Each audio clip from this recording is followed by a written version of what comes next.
The future of air warfare is here. AI in the cockpit, drones flying alongside fighter jets, and next-generation combat systems rewriting the rules. After outperforming in the May 2025 escalation with India, when Pakistan shot down Indian Rafale jets, the Air Force showed unmatched readiness.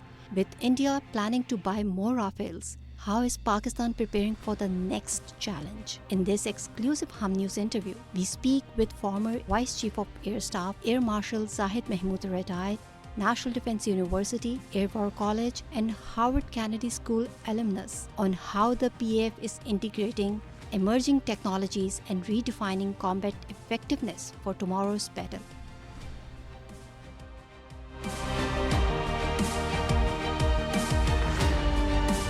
If you look all around the globe today, it is the military requirement which drives technology, and sometimes a new emerging technology, dual-use technology, is readily absorbed by the military based on its concepts of operation. The Pakistan Air Force has always been very alive and very sensitive to technology. We always have a limited budget as compared to the task that the Air Force is forced with. So therefore, the Air Force tries to get best value for the money. Coming back to the global trends in aviation, and especially in aerospace industry and combat effectiveness. If you look at the Ukraine conflict, if you look at the conflicts going on in the Middle East, and going back a few years, if you look at the Armenian conflict, very rarely you see steel versus steel in the air domain. It is the emerging technology, innovation in tactics, and employing the force under a unified concept of operation. The Pakistan Air Force recently finished this exercise in which they showcased these capabilities. And remember, these capabilities which you mentioned,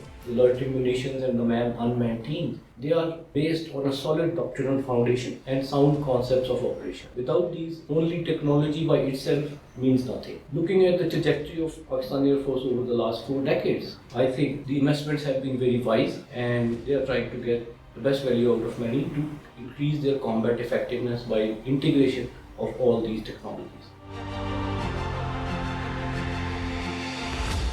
If you look at the global landscape, especially the technological landscape, there are two things which are emerging very rapidly. One is that disruptive and innovative technologies. The other trend which is emerging is this global divide of haves and have-nots. So the advanced countries who have these innovative technologies, mass-produce these technologies, they tend to be very selective in exporting these technologies to other countries. So now in this environment, when there are embargoes and restrictions, the best way to go is indigenization. If nobody is willing to supply those emerging technologies and latest softwares to you, you produce your own. It has multiple benefits. Number one is nobody can stop the flow of these technologies during the crisis time. The other is if you have control over softwares and hardware manufacturing, you can always scale it to your desire. And the third benefit which comes out of it is that if you have control over these technologies, both the software and the hardware part, you can always absorb the emerging technologies as and when they become available. So these are the three basic advantages, and I think a country like Pakistan, this effort by the armed forces of Pakistan, especially the Air Force, of indigenization, their weapon systems, their hardware, their software, give them the ability to integrate and employ these weapon systems according to the requirement.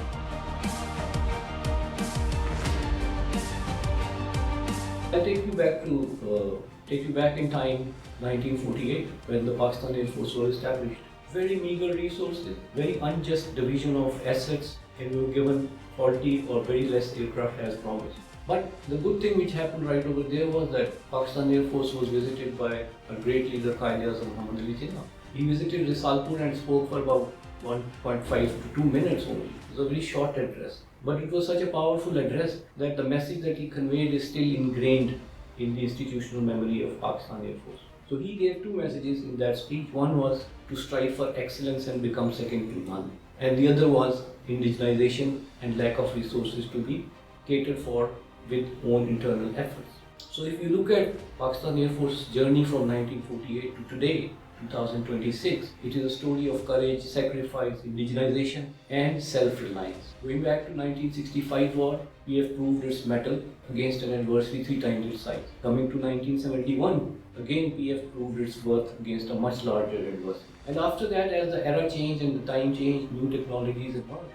PF still stood vigilant on its basic mission, which is to defend the aerial frontiers of Pakistan. If you look at the incident 2019, we proved our worth to the enemy. And if you look at the recently concluded conflict of 2025, PF again proved its mettle and shot down 7 enemy aircraft, which is no small feat, just within 1 hour, and that turned the tide. So these efforts were sustained through PF's commitment to the nation.